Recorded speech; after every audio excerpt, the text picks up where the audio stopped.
In this video, we're going to talk about lighting and the lights that I use to make my photos, my videos, the lights that are coming on right now. So I'm going to set up, I'll show you my lights, and as always, I'll put a link in the description below, so if you want to pick some of these up,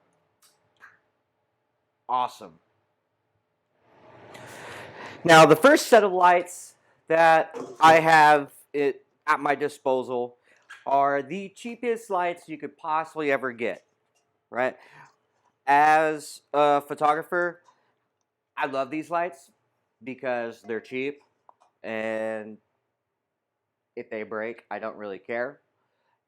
We have used these at different events when we're surrounded by drunkards, and I don't want to pull out my good lights, and I didn't get paid to pull out my good lights.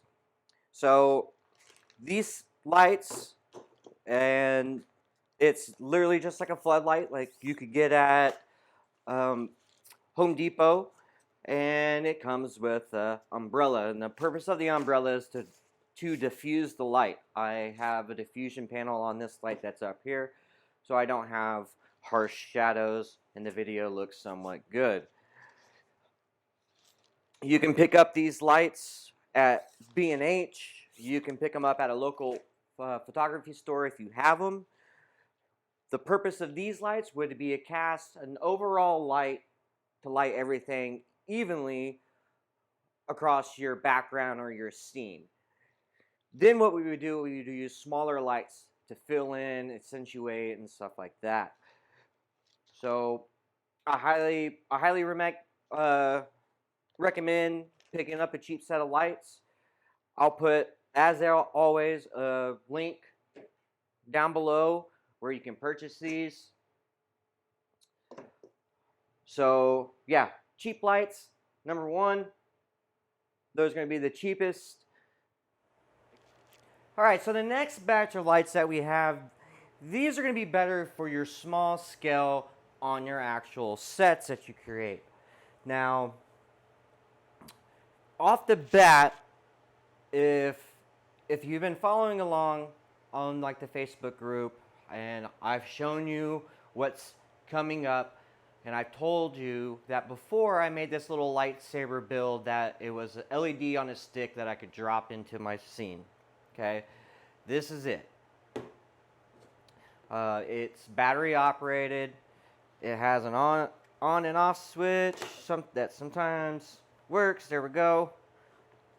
So I can change the color, and what I would do is I would just have this in my hand, and I can drop it into my scene. If I have a lightsaber, look at there. Now my light's being cast everywhere.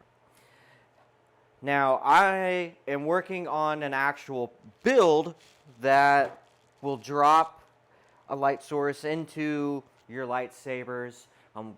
In that same build, I'm working at dropping in actual blaster bolts. So I've ordered this stuff, it's coming in, and then I'm going to get to work on trying to get everything wired up. So I no longer have to rely on this for that. That doesn't mean this isn't useful still, because I can still use this, believe it or not. Because in photography, all you're doing is manipulating light, and something like this would be considered like a light painting stick. Now, if I was to open up my shutter and have a shutter speed of, say, 30 seconds, and I have this thing and I'm waving it around, now I'm drawing with it. So it's fun to mess around with. It's always fun to kind of make your own different light sources, and that's going to help you when it comes time, if you want to put lights in on your sets, your dioramas, your shelves inside your models, and you already know how to work with lights. So moving on, we have LED panels. Now, I recently bought myself a set of LED panels just for toy photography because I know how essential they are. These aren't it. If you've seen my TIE Fighter images, that long probe lens that I was using, that's not mine. Remember, I am a photographer. I run this business with a really great friend of mine, and he let me use his video lights. Now, these things are bulky. They have giant batteries. The batteries will go out. So Not really a fan of these, and it's nice because you can control the color temperature, but these batteries have been on the charge and now the batteries are bad. They literally just went out. So that's why I elected to buy my own. So I've replaced this. I need to give it back to them with this guy. It's made by ProMaster. I think each light runs about $100. It charges with a USB-C right up here on the top. Has an on and off switch that you hold. It powers up, and now you have your light source. You can adjust your brightness, your color. You can do a lot of stuff with this, and so I really enjoy it. And it also gets really bright. So if you don't have lights and you're looking to get lights, start with these. The other cool thing about these is you can set different scenes. Now you can change the colors of the lights, so they are RGB, which is really nice. It has a nice little scale here at the bottom, and it tells you what degree you need to move and do your adjustments for. Really simple to use. Really enjoy them. They come with a little attachment to, you can set it up on your camera and whatnot. So, and the good thing is they're a lot smaller than that, so these are going to be better in and around your set. It also comes with a grid. If you don't know what a grid is nothing more than a gobo. If you don't know what a gobo is something that goes between your light, i.e., this grid is going between my light. Now, you can call it a grid, you can call it a gobo, I call it a grid or a honeycomb, because that's what it looks like. And what this does, it helps not spread the light. And I'll get into more into light modifiers as we start rolling into lighting, because you need to know what each modifier is doing. So just know that this light comes with it, so that's awesome. The next one, LumeCube. You've probably seen them before. You've seen people use them. They're waterproof. Honestly, they're pretty freaking awesome. You can control them with your smartphone. Love them. You can get a kit, and it has 2 in it.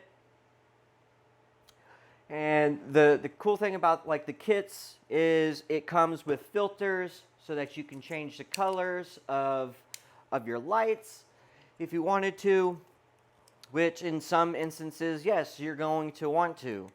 This is how I lit up the inside of my TIE Fighter. It also has a set of diffusers that diffuses the light and the shadows that it casts, which is also nice. It also has warming filters, so if you have 2 light sources that don't match, like the flashlights, you can put warmers on this and you can warm up the light.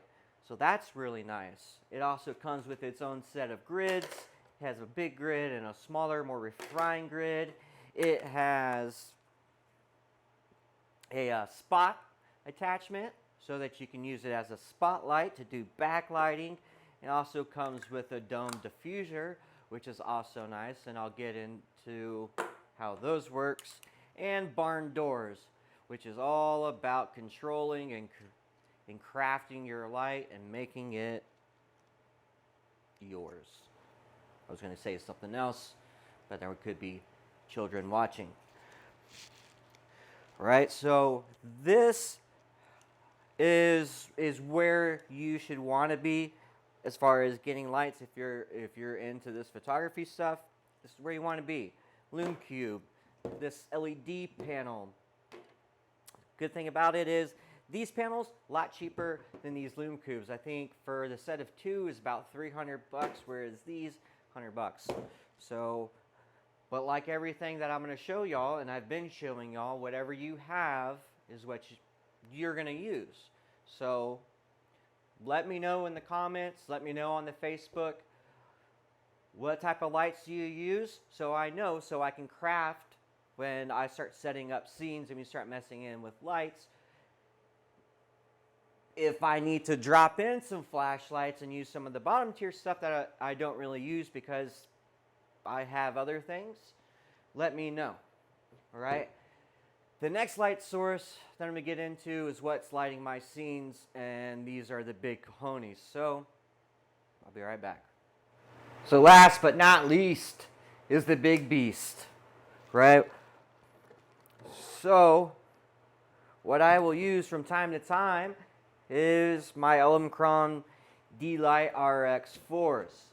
I have two of these, and I have an RX2 that I use for a fill light. That's how I shot the Razor Crest. That's how I shot the X-Wing, and I've done some other toy photography shots with these.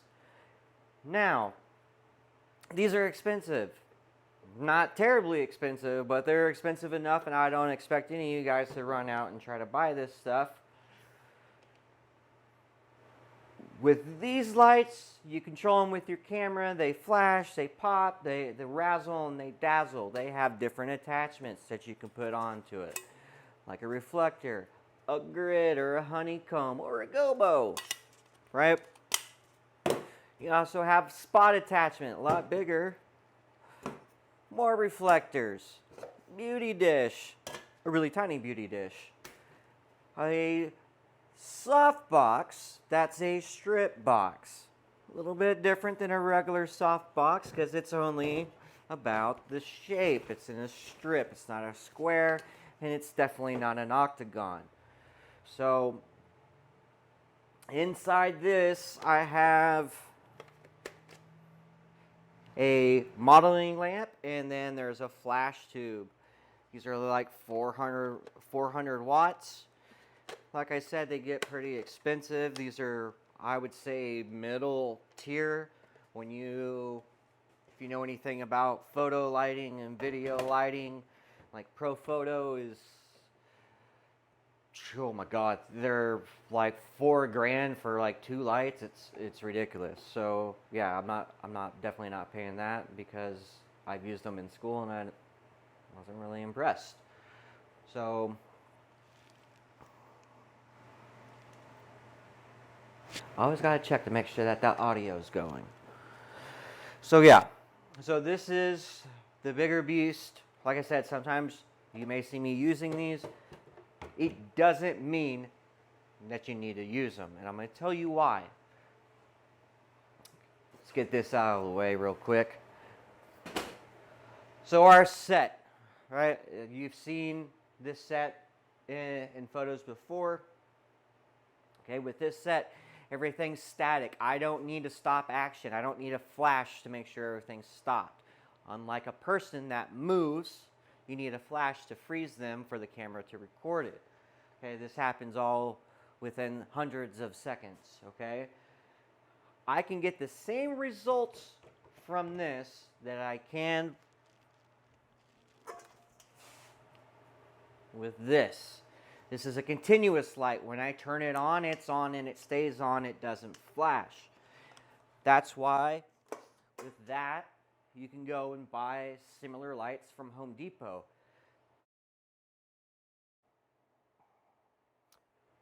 I might edit that out. I don't know. So anyway, with these lights, you're catching static scenes. The only reason why I would choose to use these over that is purely to modify my light because I have more attachments to do so. Now, do you need to have the same attachments that I do if you have the cheap lights? No, you don't. And I will show you how in the lighting class you can modify your lights and get the same effects, okay?